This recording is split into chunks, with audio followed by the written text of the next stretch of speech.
you know that I am going to be the stepping stone to an Igbo president in this country. And I have traversed the whole of this country.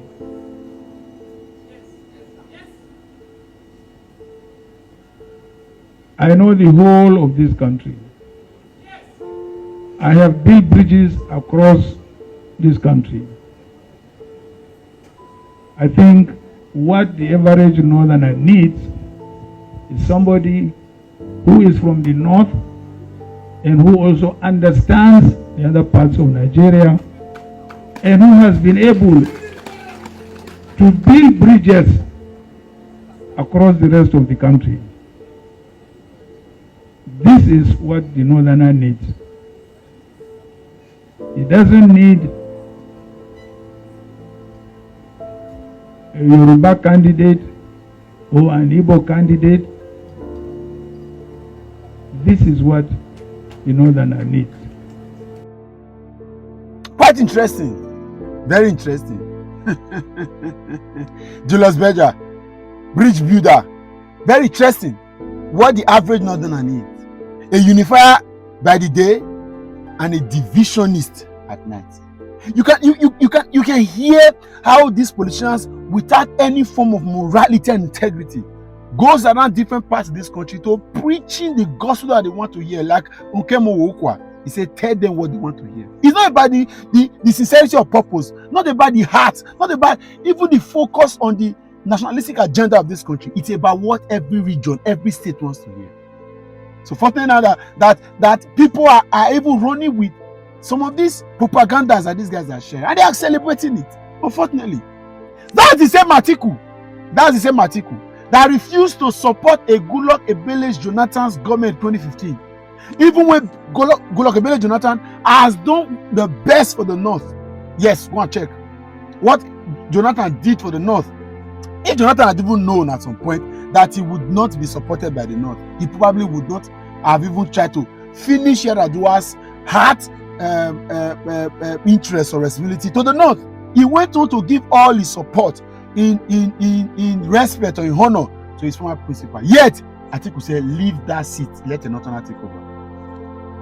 You know, what I don't like in people, we forget history easily. We forget history.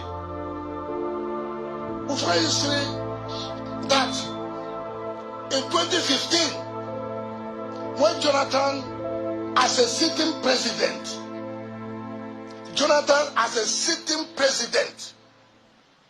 I'm not talking as a Cuba, as a presidential candidate.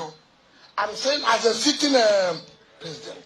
When he had won his primaries, people forget history. Jonathan went to London in Dorchester Hotel. He went to plead with this presidential candidate today, Atiku Abubakar. Say, please, my brother, come back to the party and support me. You know the condition they gave to Jonathan? He should relinquish his ticket not to run as the president of Nigeria. That was a sitting president and a presidential candidate of a ruling party. They gave no condition.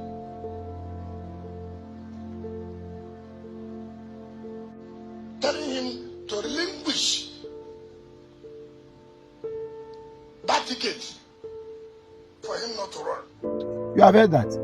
That was what Atiku in 2015. Today, Atiku that insisted that Goodluck Ebele Jonathan will leave office to balancing the equation, to ensuring that a northerner goes and complete Umaru Musa Yar'Adua's term, is saying that he is the stepping stone to an Igbo presidency. And you took party ticket.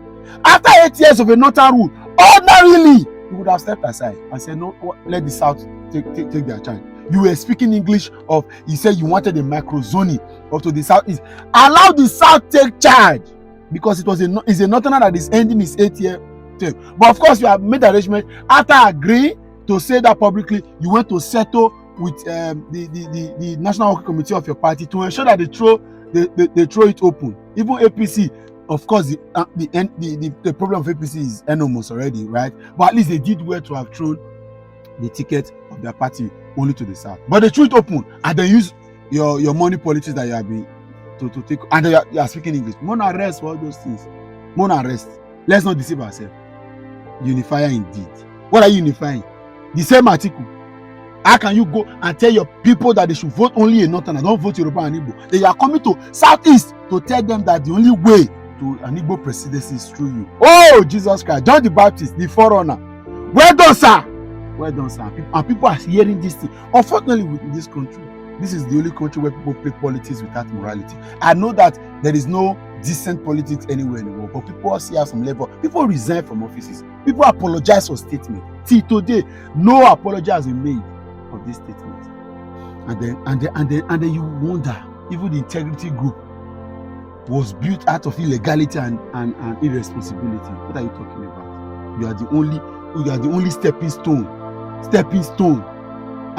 Stepping Stone, not verse, to an Igbo presidency. Whereas he would have honorably decided not to contest the election. And let me tell you people that are clapping for that statement.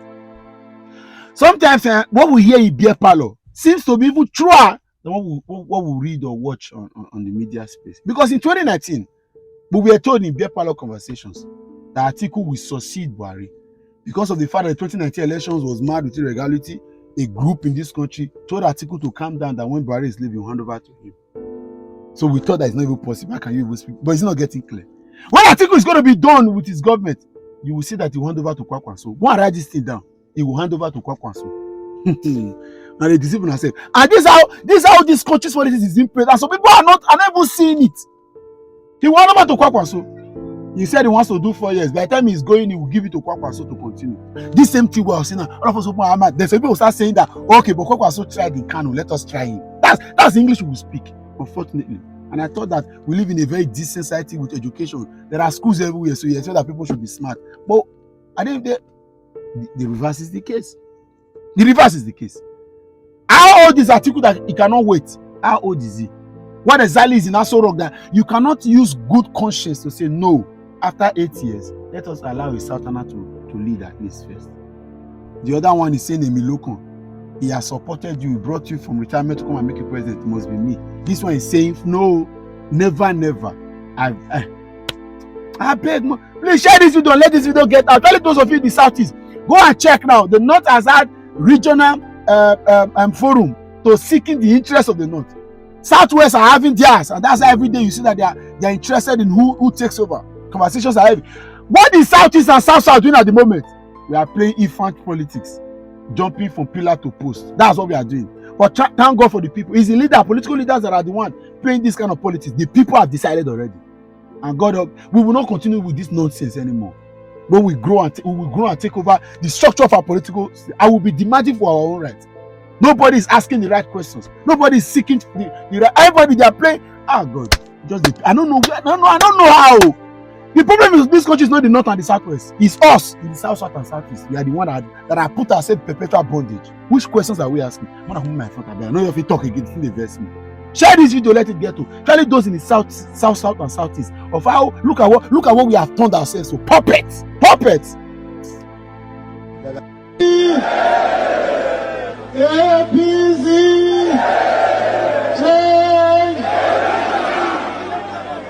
God bless you all. God bless you all.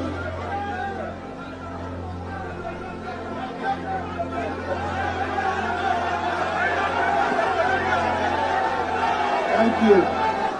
We will change Jonathan. Don't worry.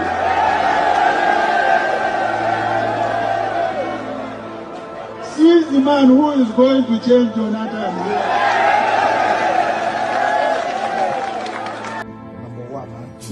For the fact that it is difficult for the party to truly go on, even as we flagged up our campaigns, without formally coming to request that though we are very conversant with the fact that you're playing an elder statesman's role, not only within our nation, but across our sub-region in Africa, that there is the need for us to come forth and you need to give us guidance, you need to offer us prayers, and you need to truly find a way to add your voice, both publicly and even privately, in many situations that will call for you to speak on behalf of this nation, on behalf of our country, on behalf of the People's Democratic Party. A lot of people may have said one thing or the other